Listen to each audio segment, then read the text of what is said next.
दोस्तों स्वागत करते हैं आपका आपके अपने चैनल बिंदास खबरें में, जहां हम लेकर आते हैं देश दुनिया की ताजा बड़ी खबरें। इसलिए वीडियो को अंत तक जरूर देखें, जिससे कि जरूरी खबरें और महत्वपूर्ण जानकारियां आपसे मिस ना हो जाएं। और इसी के साथ दोस्तों बढ़ते हैं आज की पहली और बड़ी खबर की तरफ। आपको बता दें कि ट्विटर ने मानी पीएम मोदी की वेबसाइट के अकाउंट हैक के बाद, कहा कर रहे हैं जाँच। दोस्तों आपको बता दें कि प्रधानमंत्री नरेंद्र मोदी की पर्सनल वेबसाइट का ट्विटर अकाउंट बुधवार देर रात को हैकर्स द्वारा हैक कर लिया गया, लेकिन कुछ ही देर में इसे सुधार भी कर दिया गया। अब इस पूरे मामले पर ट्विटर की ओर से बयान आया है, जिसमें उसने हैकिंग की बात को स्वीकार किया है। ये हैकिंग बिल्कुल वैसी ही थी जैसा कि कुछ दिनों पहले बराक ओबामा, एलन मस्क जैसी हस्तियों के अकाउंट हैक करके बिटकॉइन की मांग की गई थी। दोस्तों आपको बता दें कि पीएम नरेंद्र मोदी की पर्सनल वेबसाइट के ट्विटर अकाउंट पर वेबसाइट से जुड़े और नमो ऐप से जुड़े अपडेट को साझा किया जाता है। समाचार एजेंसी राइटर्स को ट्विटर ने इस मामले पर बताया कि नरेंद्र मोदी की वेबसाइट के अकाउंट के साथ जो हुआ, हमें उसकी जानकारी है और हम उसे सुधारने में लगे हुए हैं। दोस्तों आपको बता दें कि ट्विटर के एक प्रवक्ता के मुताबिक हम इस मामले की जांच कर रहे हैं। हालांकि अभी तक ये जानकारी नहीं है कि इस अकाउंट के अलावा किसी और अकाउंट पर फर्क पड़ा है या नहीं। दोस्तों आगे बढ़ें उससे पहले वीडियो को लाइक और शेयर जरूर कर दें और ऐसी खबरों को अपने मोबाइल पर देखने के लिए चैनल को सब्सक्राइब करें, बेल के आइकन को दबाएं, ऑल नोटिफिकेशन को जरूर ऑन करें। और इसी के साथ दोस्तों बढ़ते हैं अगली बड़ी खबर की तरफ और आपको बता दें कि जी परीक्षा में शामिल नहीं हो सके बंगाल के 75% छात्र, ममता ने केंद्र सरकार को घेरा। दोस्तों आपको बता दें कि पश्चिम बंगाल की मुख्यमंत्री ममता बनर्जी ने जी और नीट की परीक्षा कराए जाने को लेकर केंद्र सरकार पर हमला बोला है। उन्होंने कहा कि मेडिकल और इंजीनियरिंग कॉलेजों में एडमिशन के लिए कराई जा रही प्रवेश परीक्षाओं के प्रदेश के 75% अभ्यर्थी भाग नहीं ले पा रहे। ममता बनर्जी ने केंद्र सरकार को घेरते हुए दावा किया कि मंगलवार को हुई जी की परीक्षा में पश्चिम बंगाल के मात्र 25% ही छात्रों ने भाग लिया और इसके लिए केंद्र सरकार का अहंकार जिम्मेदार है। दोस्तों आपको बता दें कि मुख्यमंत्री ने कहा कि छात्र बहुत मुश्किल में हैं, उनमें से कई जी की परीक्षा नहीं दे सके, इसलिए हमने केंद्र से आग्रह किया था कि सुप्रीम कोर्ट में अपील की जाए या फिर मामले की फिर से समीक्षा हो ताकि छात्र इससे वंचित न रहें। उन्होंने कहा कि उनकी सरकार ने छात्रों के लिए सभी इंतजाम किए थे, लेकिन मंगलवार को सिर्फ 1167 बच्चों ने परीक्षा दी, जबकि कुल 4652 अभ्यर्थियों को इस परीक्षा में शामिल होना था। तृणमूल कांग्रेस की प्रमुख ने केंद्र सरकार पर हमला करते हुए कहा कि अगर परीक्षा को कुछ और दिनों के लिए टाल दिया जाता तो क्या गलत हो जाता। इतना अहंकार क्यों है आप, यानी कि केंद्र सरकार इतने जिद्दी क्यों है? आपको छात्रों के भविष्य को बर्बाद करने का अधिकार किसने दिया? दोस्तों यहाँ पर हम आपसे पूछना चाहते हैं कि अगर आपके साथ भी ऐसा कुछ हुआ है, अगर आपका भी परीक्षा छूट गया है या फिर आप परीक्षा नहीं दे पाए हैं, तो कमेंट करके जरूर बताएं। और दोस्तों इसी के साथ बढ़ते हैं अगली बड़ी खबर की तरफ और आपको बता दें कि टीडीएस गलत कट गया है तो अब नहीं होगी परेशानी, सीबीडीटी ने निकाला हल। दोस्तों आपको बता दें कि महामारी के बाद आयकर विभाग तमाम कानूनों में संशोधन कर रहा है, इससे ग्राहकों को सहूलियत होगी। अब इनकम टैक्स की सबसे बड़ी संस्था सीबीडीटी ने कहा है कि वह टैक्स से जुड़ी जरूरी जानकारी बैंकों के साथ साझा कर सकता है। इससे बैंकों को ग्राहकों को पेमेंट पर टीडीएस कटौती का फैसला लेने में आसानी होगी। ये आदेश 31 अगस्त को जारी हुआ है। दोस्तों आपको बता दें कि सीबीडीटी के आदेश के मुताबिक आरबीआई कानून 1934 के तहत बैंकों को आयकर कानून के तहत सूचना साझा करने वालों की श्रेणी में शामिल किया जाएगा। इससे पहले भी इनकम टैक्स विभाग ने राहत भरा फैसला लिया था। उसने टैक्स नोटिस या दूसरी सूचना डाक से न भेजकर ईमेल करने की बात कही थी। आपको बता दें कि सीबीडीटी ने ये आदेश सभी जोन के प्रमुखों को दिया है। सीबीडीटी प्रमुख पीसी मोदी ने आयकर अफसरों से कहा था कि वह करदाताओं के साथ केवल ईमेल के जरिए ही संपर्क करें। यही नहीं, सीबीडीटी ने कहा कि अगर बैंक को यूपीआई क्यूआर कोड या फिर रुपे कार्ड से ट्रांजैक्शन पर कोई भी चार्ज ले रहे हैं तो उसे लौटाना होगा, क्योंकि यूपीआई ट्रांजैक्शन पूरी तरह से फ्री है। इस पर चार्ज लेना नियमों के खिलाफ है। ये यूपीआई क्यूआर कोड और भीम यूपीआई कोड पर भी लागू है। और दोस्तों इसी के साथ बढ़ते अगली बड़ी खबर की तरफ और आपको बता दें कि बच्चों की पढ़ाई का खर्च भी देती है सरकार। ये है क्लेम करने का तरीका। दोस्तों आपको बता दें कि केंद्रीय कर्मचारियों को 7वें वेतन आयोग के तहत 2 बच्चों को पढ़ाने का खर्च भी मिलता है। इसे चिल्ड्रन एजुकेशन अलाउंस कहते हैं। सरकार ने इस अलाउंस के लिए बच्चों की शिक्षा के लिए भत्ते के रीइंबर्समेंट की सुविधा दी है। ये सबसे बड़े जीवित 2 बच्चों के लिए है। हालांकि अगर दूसरी संतान जुड़वा है तो पहली संतान के साथ जुड़वा बच्चों को भी इसका फायदा मिलेगा। दोस्तों आपको बता दें कि ये भत्ता 2250 रूपए प्रति माह से तय होता है, यानी कि 2 बच्चों के लिए ये रकम 4500 रूपए महीना होगी। हालांकि अगर दोनों अभिभावक सरकारी नौकरी में हैं, तो एक ही उसे क्लेम कर सकता है। हर सरकारी कर्मचारी इसका फायदा ले सकता है। इसके लिए उसे स्कूल के हेड को प्रमाण पत्र देना होगा, जिसे दफ्तर के अलाउंस क्लेम के लिए दाखिल करना होगा। प्रमाण पत्र में ये बात लिखी होगी कि बच्चा उस इंस्टीट्यूशन का छात्र है या छात्रा है और उस साल उसने वहाँ की पढ़ाई की है। दोस्तों आपको बता दें कि स्कूल के हेड सर्टिफिकेट के साथ ही कर्मचारी के बच्चे की रिपोर्ट कार्ड की सेल्फ अटेस्टेड कॉपी और फीस की रसीद भी लगानी होगी। दोस्तों अगर आप सरकारी कर्मचारी हैं तो क्या आपको ये सुविधा मिलती है? अगर नहीं नहीं मिलती है तो इसे क्लेम जरूर करें। और दोस्तों इसी के साथ बढ़ते हैं अगली बड़ी खबर की तरफ और आपको बता दें कि समुद्र के नीचे से गुजरेगी बुलेट ट्रेन, 5000 किलोमीटर लंबे रूट पर चल रहा है काम। दोस्तों आपको बता दें कि रेलवे ने बुलेट ट्रेन प्रोजेक्ट में तेजी दिखाना शुरू कर दिया है। राष्ट्रीय उच्च गति रेल निगम लिमिटेड ने 508 किलोमीटर लंबी Ahmedabad Mumbai high speed train यानी कि बुलेट ट्रेन प्रोजेक्ट के निर्माण पर काम कर रहा है। इसके लिए मुंबई के बोईसर और बिकेस के बीच 21 किलोमीटर लंबी सुरंग खोदी जाएगी, जिसमें से 7 किलोमीटर का क्षेत्र समुद्र के नीचे होगा। इस बीच एजेंसी अब देश भर में 5000 किलोमीटर लंबे 7 नए रूटों पर ट्रेन चलाने के लिए अध्ययन कर रही है। दोस्तों आपको बता दें कि प्रधानमंत्री नरेंद्र मोदी और उनके जापानी समकक्ष शिंजो आबे ने 14 सितंबर 2017 को महत्वाकांक्षी 1.08 लाख करोड़ रुपए यानी कि 17 अरब डॉलर की परियोजना की आधारशिला रखी थी। जापान अंतर्राष्ट्रीय सहयोग एजेंसी यानी कि JICA और केंद्रीय रेल मंत्रालय ने परियोजना को आंशिक रूप से फंड देने के लिए जापान के साथ 508 किलोमीटर के गलियारे के साथ समझौता ज्ञापन पर हस्ताक्षर किए थे। और इसी के साथ दोस्तों बढ़ते हैं अगली बड़ी खबर की तरफ। अगली बड़ी खबर जो निकल कर आ रही है कि तकनीकी संस्थानों के छात्रों को मिलेगी पूरी फीस वापस। AICTE ने छात्रों को दी है बड़ी राहत। दोस्तों आपको बता दें कि कोरोना संकट के दौर में तकनीकी शिक्षण संस्थानों में पढ़ रहे छात्र और छात्राओं को बड़ी राहत मिली है। All India counselling for technical education यानी कि AICTE ने ऐसे स्टूडेंट को फीस वापस करने के निर्देश दिए हैं जो किसी कारणवश अपना दाखिला रद्द करवाना चाहते हैं। हालांकि पूरी फीस सिर्फ उन्हीं स्टूडेंट को वापस मिलेगी जो 10 नवंबर 2020 तक एडमिशन वापस ले लेंगे। दोस्तों आपको बता दें कि काउंसिल ने उन स्टूडेंट को भी राहत दी है जो पढ़ाई करते हुए किसी भी समय किसी कारण से एडमिशन रद्द करवाना चाहते हैं। संस्थान ऐसे स्टूडेंट से अगले सेमेस्टर की फीस नहीं ले सकते। साथ ही संस्थानों को निर्देश दिया गया है कि वे ऐसे स्टूडेंट को भी सभी तरह के रिफंडेबल अमाउंट और डॉक्यूमेंट्स एडमिशन रद्द होने के 7 दिन के अंदर वापस कर दें। पर दोस्तों आपको बता दें कि 10 नवंबर के बाद एडमिशन वापस लेने वालों की सीट 15 नवंबर तक नहीं भरती है तो उन्हें सिर्फ सिक्योरिटी डिपॉजिट की रकम और जमा किए गए ओरिजिनल डॉक्यूमेंट ही वापस मिलेंगे। इसके अलावा काउंसिल ने इंस्टीट्यूट से कहा है कि वे स्टूडेंट के वास्तविक दस्तावेज और इंस्टीट्यूट लिविंग सर्टिफिकेट भी अपने पास नहीं रख सकते। और दोस्तों इसी के साथ बढ़ते आगे और आपको बता दें कि जहां सोशल डिस्टेंसिंग का पालन नहीं वहां नहीं रुकेगी मेट्रो ट्रेन। दोस्तों आपको बता दें कि देश भर में श्रेणीबद्ध तरीके से मेट्रो सेवाओं का संचालन 7 सितंबर से शुरू हो जाएगा। जिन स्टेशनों पर सोशल डिस्टेंसिंग के नियमों का पालन नहीं किया जाएगा वहां पर मेट्रो नहीं रुकेगी। आपको बता दें कि दिल्ली मेट्रो 7 सितंबर से येलो लाइन के समयपुर बादली से हुड्डा सिटी सेंटर के बीच 2 चरणों में दौड़ेगी। पहले चरण में 2 पालियां होंगी, पहली सुबह 7 से लेकर 11 और दूसरी शाम 4 बजे से 8 बजे तक। वहीं दूसरे चरण में सुबह 7 बजे से लेकर दोपहर 1 बजे तक और शाम 4 बजे से लेकर रात 10 बजे तक मेट्रो चलेगी। राजधानी दिल्ली समेत देश भर में मेट्रो का सामान्य संचालन 12 सितंबर से होगा। केंद्रीय मंत्री हरदीप सिंह पुरी ने बुधवार को मानक संचालन प्रक्रिया यानी कि SOP जारी करते हुए महामारी प्रोटोकॉल का सख्ती से पालन करने की हिदायत दी है। SOP के तहत कंटेनमेंट जोन वाले इलाके में मेट्रो स्टेशन नहीं खोले जाएंगे। यात्रियों को सोशल डिस्टेंसिंग और मास्क समेत अन्य सभी रोकथाम नियमों का अनिवार्य रूप से पालन करना होगा।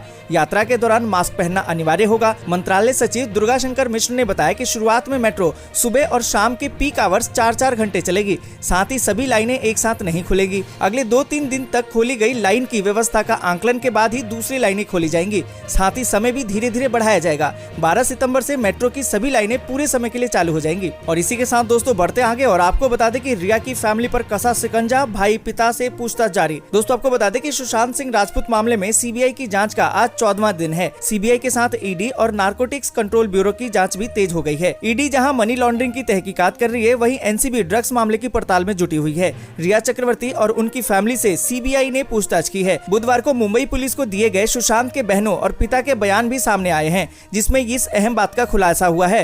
रिया के वकील ने सुशांत की फैमिली के बयान पर सवाल उठाए हैं। और दोस्तों इसी के साथ बढ़ते अगली बड़ी खबर की तरफ और आपको बता दें कि दिल्ली में संक्रमण रोकने की नई रणनीति। फोन कीजिए, घर बैठे होगी कोरोना की जांच। दोस्तों आपको बता दें कि उप राज्यपाल अनिल बैजल ने बुधवार को कोरोना संक्रमण की रोकथाम के लिए नई रणनीति बनाने पर जोर दिया है। उन्होंने अधिकारियों को परीक्षण क्षमता को बढ़ाने के निर्देश दिए हैं। इसमें मांग पर जांच यानी कि टेस्टिंग ऑन डिमांड, राष्ट्रीय राजधानी की सीमा के इलाकों में बड़े निर्माण स्थलों पर जांच करना शामिल है। दोस्तों आपको बता दें कि मुख्यमंत्री अरविंद केजरीवाल की मौजूदगी में तय हुआ कि राजधानी के ग्रामीण क्षेत्रों में टेस्टिंग, ट्रेसिंग और ट्रीटमेंट की सुविधाओं को मजबूत किया जाएगा। दोस्तों आपको बता दें कि सूत्रों के अनुसार टेस्टिंग ऑन डिमांड की सुविधा और एक हेल्पलाइन नंबर जल्द ही जारी कर दिया जाएगा। कोई भी व्यक्ति इस नंबर पर कॉल करके अपने टेस्ट की बुकिंग करके अपने घर पर ही जांच की सुविधा का लाभ ले सकेगा। पहले चरण में टेस्टिंग ऑन डिमांड सुविधा का लाभ बुजुर्गों, महिलाओं और बच्चों को दिया जाएगा।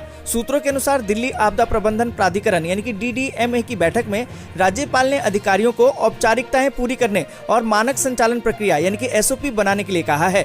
वहीं इस हेल्पलाइन नंबर के जरिए लोग नजदीकी जांच केंद्र में भी टेस्ट के लिए बुकिंग करवा सकते हैं। इन लोगों को एक तय टाइम दिया जाएगा ताकि इन्हें लाइन में न लगना पड़े। पिछले पिछले दिनों में राजधानी में अचानक ही कोरोना के मामलों में बढ़ोतरी देखने को मिली है और अधिकारियों का मानना है कि संक्रमण को केवल अधिक जांच तथा स्रोत का पता लगाने की रणनीति से काबू किया जा सकता है। और इसी के साथ दोस्तों बढ़ते हैं अगली बड़ी खबर की तरफ और आपको बता दें कि चीन में मुफ्त कोरोना टेस्टिंग, चीनी नेताओं ने सरकार पर लगाया डीएनए इकट्ठा करने का आरोप। दोस्तों आपको बता दें कि चीन के हांगकांग में बड़े पैमाने पर हो रही नागरिकों की मुफ्त कोरोना टेस्टिंग को लेकर अब चीनी सरकार की नीयत पर सवाल उठने लगे हैं। दरअसल चीन हांगकांग में बड़े पैमाने पर कोरोना की टेस्टिंग करवाना चाहता है, लेकिन हांगकांग के कई लोकतंत्र समर्थक नेताओं का कहना ये है कि इसके जरिए चीन हांगकांग के लोगों के डीएनए का रिकॉर्ड अपने पास जमा कराना चाहता है। और इसी के साथ दोस्तों बढ़ते अगली बड़ी खबर की तरफ और आपको बता दें कि एनडीए में बीजेपी के साथ चिराग तो जेडीयू को मजबूत करेंगे मांझी, आज साफ होगा मामला।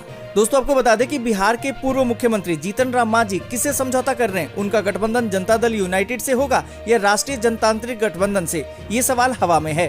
भारतीय जनता पार्टी यानी कि बीजेपी वाले भी आपस में पूछ रहे हैं कि कोई जवाब नहीं मिल पा रहा है। एक सहज जवाब ये मिल रहा है कि जिस तरह एनडीए में रहते हुए लोक जनशक्ति पार्टी यानी कि एलजेपी की दोस्ती केवल बीजेपी से बताई जा रही है, ठीक उसी तरह मांझी एनडीए में रहकर जेडीयू के दोस्त रहेंगे। बीजेपी से उनका कुछ भी लेना देना नहीं होगा। एनडीए में चिराग पासवान बीजेपी के साथ रहेंगे तो मांझी नीतीश कुमार को मजबूती देंगे। स्थिति गुरुवार को मांझी के एनडीए में औपचारिक रूप से शामिल होने के बाद स्पष्ट होगी। और दोस्तों इसी के साथ बढ़ते हैं आगे और आपको बता दें कि ममता बनर्जी ने कहा कि केंद्र अकेले नहीं ले सकता राज्यों में लॉकडाउन का फैसला। दोस्तों आपको बता दें कि बंगाल की मुख्यमंत्री ममता बनर्जी ने केंद्र सरकार के अनलॉक 4 की गाइडलाइंस पर बुधवार को सवाल उठाते हुए निशाना साधा है। उन्होंने कहा कि राज्यों में लॉकडाउन के बारे में केंद्र अकेले कोई फैसला नहीं कर सकता। आपको बता दें कि ममता बनर्जी ने कहा कि ऐसे फैसलों को राज्य सरकार को लागू कराना होता है, ऐसे में उसे विश्वास में लेना चाहिए, सिर्फ गाइडलाइंस जारी कर देना पर्याप्त नहीं होता। उन्होंने कहा कि जिला प्रशासन को ही असल जमीनी हकीकत का पता होता है। ये सब हमारे संविधान के सांघिक ढांचे पर आधारित है और इसलिए केंद्र सरकार को इसमें सहयोग करना चाहिए। दोस्तों आपको बता दें कि दरअसल 4 दिन पहले केंद्र सरकार ने अनलॉक 4 की गाइडलाइन जारी की है, जिसमें साफ तौर से कहा गया है कि अब राज्य बिना केंद्र की इजाजत के लॉकडाउन नहीं कर सकते। दूसरी ओर बंगाल सरकार पहले से ही 7, 11 और 12 सितंबर को पूर्ण लॉकडाउन की घोषणा कर चुकी है, जिस पर वह अडिग है। इसके अलावा कोलकाता में मेट्रो सेवा 8 सितंबर से शुरू किए जाने के कदम से बंगाल सरकार पीछे हट गई है। मेट्रो सेवा फिर से शुरू करने के बारे में ममता ने कहा कि मुख्य सचिव और उनके कार्यालय की तरफ से लॉजिस्टिक को पालन कराने का काम कर रहे हैं और इस महीने की 15 तारीख तक इस बारे में फैसला कर लिया जाएगा। और इसी के साथ दोस्तों बढ़ते आगे और आपको बता दें कि आज एनडीए के किनारे लग जाएगी मांझी की नैया, कहा कि तेजस्वी रहमो करम वाले अयोग्य नेता। दोस्तों आपको बता दें कि हिंदुस्तानी आवाम मोर्चा के अध्यक्ष जीतन राम मांझी गुरुवार को औपचारिक रूप से राष्ट्रीय जनतांत्रिक गठबंधन का हिस्सा हो जाएंगे। मांझी ने एक दिन पहले जब इसका ऐलान किया तो उस वक्त एनडीए का कोई भी नेता मौजूद नहीं था। इस अवसर पर उन्होंने राष्ट्रीय जनता दल सुप्रीमो लालू प्रसाद यादव तथा उनके बेटे तेजस्वी यादव पर जमकर भड़ास निकाली। कहा कि वे लालू के चक्कर में महागठबंधन में शामिल हो गए थे। अपने बेटे से तुलना करते हुए उन्होंने तेजस्वी को 8वीं पास और रहमो करम वाला अयोग्य नेता करार दिया। साथ ही मुख्यमंत्री नीतीश कुमार की जमकर तारीफ की। और दोस्तों इसी के साथ बढ़ते आगे और आपको बता दें कि कांग्रेस नेता आनंद शर्मा बोले आत्मचिंतन की बात करना विद्रोह है, तो हाँ हमने किया है। दोस्तों आपको बता दें कि कांग्रेस में सुधार को लेकर आवाज उठी, बदले में आरोप प्रत्यारोप हुए, कुछ आश्वासन दिए गए और फिर बात आई गई हो गई। कांग्रेस अध्यक्ष सोनिया गांधी को पत्र लिखने वाले 23 वरिष्ठ नेताओं में शामिल आनंद शर्मा को अब तक ये पता नहीं कि सुधार की गाड़ी कब चलेगी। पत्र विवाद के बाद पहली बार किसी मीडिया से रूबरू होते हुए थोड़ी खीज, थोड़ी लाचारी और थोड़े गुस्से में भरे आनंद शर्मा ने कहा कि आज से पहले कांग्रेस कभी इतनी कमजोर नहीं थी।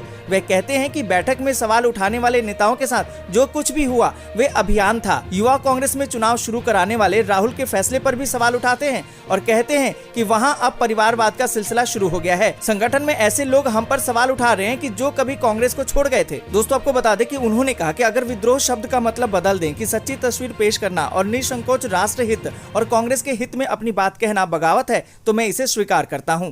और इसी के साथ दोस्तों बढ़ते अगली बड़ी खबर की तरफ। अगली बड़ी खबर जो निकल कर आ रही कि चीन ने बना ली है दुनिया की सबसे बड़ी नौसेना, भारत को घेरने की है पूरी तैयारी। दोस्तों आपको बता दें कि चीन ने अपनी नौसेना को दुनिया की सबसे बड़ी नौसेना फौज बना लिया है। उसने पिछले कुछ सालों में अपनी नौसेना की ताकत में कई गुना इजाफा किया है। साथ ही अब वह भारत को घेरने की भी पूरी तैयारी कर रहा है। चीन कहता है कि वह पाकिस्तान, श्रीलंका और म्यांमार में अपने 9 सैनिक अड्डे बनाए हैं। सिर्फ इतना ही नहीं, वह इंडो पैसिफिक रीजन में भी अपने 9 सैनिक अड्डे बनाना चाहता है। भारत को इस बात का ख्याल रखना चाहिए कि चीन हिंद महासागर में अपने 9 सैनिक ताकत में तेजी से इजाफा कर रहा है। दोस्तों आपको बता दें कि चीन के पास अभी 350 युद्धपोत और पनडुब्बियां हैं, जबकि अमेरिका के पास सिर्फ 293 युद्धपोत ही हैं। हालांकि अमेरिकी युद्धपोत चीन से ज्यादा आधुनिक हैं। अमेरिका के पास 11 एयरक्राफ्ट कैरियर हैं, जिनमें हर एक पर 80 से 90 फाइटर जेट तैनात हो सकते हैं, जबकि चीन के पास 2 ही एयरक्राफ्ट कैरियर हैं। और दोस्तों यहाँ पर आपको बता दें कि भारतीय नौसेना की बात करें तो 9 सैनिक ताकत काफी कम है। भारत के पास 1 एयरक्राफ्ट कैरियर है और 1 उभयचर transport dock, 8 landing ship tanks.